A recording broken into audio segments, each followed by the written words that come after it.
りがとうございました。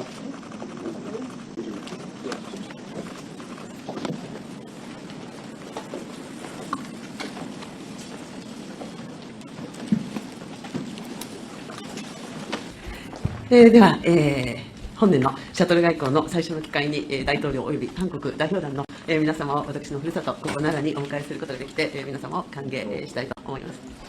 네, 올해 샤틀 외교의 첫 기회에 대통령님과 한국 대표단 여러분을 제 고향인 이곳 나라에 모실 수 있게 되었습니다. 여러분을 환영합니다. 先ほど大統領との間で日韓関係の戦略的重要性について共通認識のもと、しっかりとお話をすることができました。 조금 전에 대통령님과 일한 관계의 전략적 중요성에 대해 공통된 인식하에 심도 있는 논의를 가질 수 있었습니다. そして大統領とともに日韓関係を前に進めながら両国が地域の安定に連携して役割を果たしていくべきという考えを新たにしました。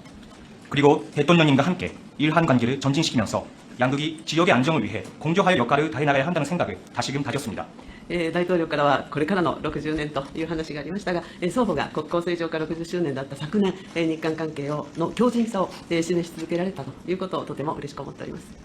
대통령께서는 앞으로의 60년이라는 말씀하셨는데요. 양측이 국교 정상화 60주년이었던 작년에 일한 관계의 강인함을 지속적으로 보여줄 수 있었던 것을 대단히 기쁘게 생각합니다. 本年も今般の大統領の訪問を皮切りに日韓関係をさらなる高みに発展させる年としていきたいと願っております。本日の議論を楽しみにいたします。 올해도 이번 대통령님의 방미를 시작으로 일한 관계를 한층 높은 차원으로 발전시키는 한 해로 만들고 싶습니다. 오늘의 논의를 기대하고 있습니다. タイトルどうぞ。 존경하는 다카이치 총리님, 총리님의 고향에서 이렇게 뵙게 돼서 정말 특별한 의미가 있는 정상회담 같습니다. 尊敬する高市総理のふるさとであるこの奈良でお会いすることができるのは特別な意味合いを持っていると思います。本当に嬉しく思います。 나라현 또는 나라라고 하는 이 지역이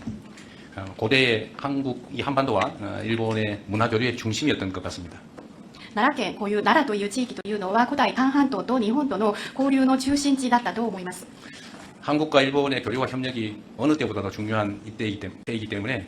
나라에서 이렇게 총리님과 제가 이렇게 회담을 갖게 되는 것은 정말 각별한 의미가 있습니다. 韓国と日本の交流というのがいつにも増して重要性が高まっているこのタイミングの中で、ここ奈良で総理と私が会談を開くことになるのは大変格別な意味を持っていると思います。 우리가 한때 아픈 과거의 경험을 갖고 있긴 하지만 한일 국교 정상화가 된 지도 이제 환갑 60이 지났고 다시 또 새로운 60년을 시작하게 됐다는 점에서 총리님의 말씀처럼 오늘의 이 회담은 각별한 의미가 있습니다. 我々の間には一時期痛ましい過去の経験というのがありましたけれども、にもかかわらず韓国と日本の国交正常化も60年が過ぎ、還暦がもう過ぎました。これからは新しい60年を開いていくために総理おっしゃいました通り、本日会談を開催することになりましたけれども、それにもやはり格別な意味があるのではないかと思います。 전후 한국과 일본은 괄목할 만한 성장과 발전을 이뤄냈는데 그 성장 발전의 과정에서 한국은 일본에게, 일본은 한국에게 크나큰 힘이 되었다는 것은 부인하지 못할 사실입니다. 戦後韓国と日本は著しい発展成長を遂げてきましたけれども、この成長発展を行う中で韓国は日本に対して、日本は韓国に対して大きな力になったという事実は否定することができません。 앞으로도 이 복잡하고 어지러운 국제 질서 속에서 우리가 새로운 더 나은 상황을 향해서 나아가야 하기 때문에 한일 간의 협력 관계는 그 어느 때보다도 그 어떤 것보다도 중요하다고 생각합니다. これからもこのような複雑化している状況、そして目まぐるしく変わっているこの国際秩序の中で、より良い状況に向かって進展を行っていかなければなりませんので、両国が協力をすることはいつもよりも重要であり、また何よりも重要であります。 상황은 복잡하고 어렵고 불편한 부분도 있지만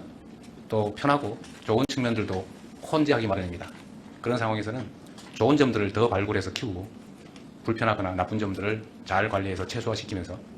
더 나은 미래를 향해서 손 꼭 잡고 함께 가면 더 나은 미래를 확실하게 만들 수 있다고 믿습니다.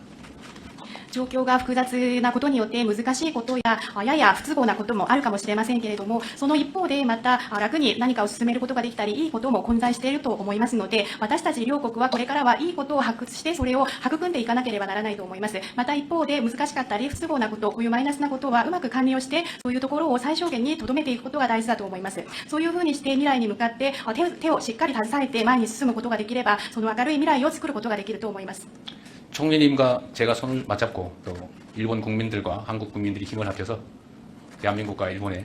새로운 미래를 향해서 함께 잘 걸어가면 좋겠습니다. 総理と私がしっかり手を携えて、そして日本の国民の皆様と韓国の国民の皆様がしっかり力を合わせることができれば、大韓民国と日本は新たな未来に向けて共に歩んでいくことができると思います。 이렇게 환대해 주신 점에 대해서 우리 대한민국 국민과 함께 다시 한번 감사 말씀드립니다. 我々を温かく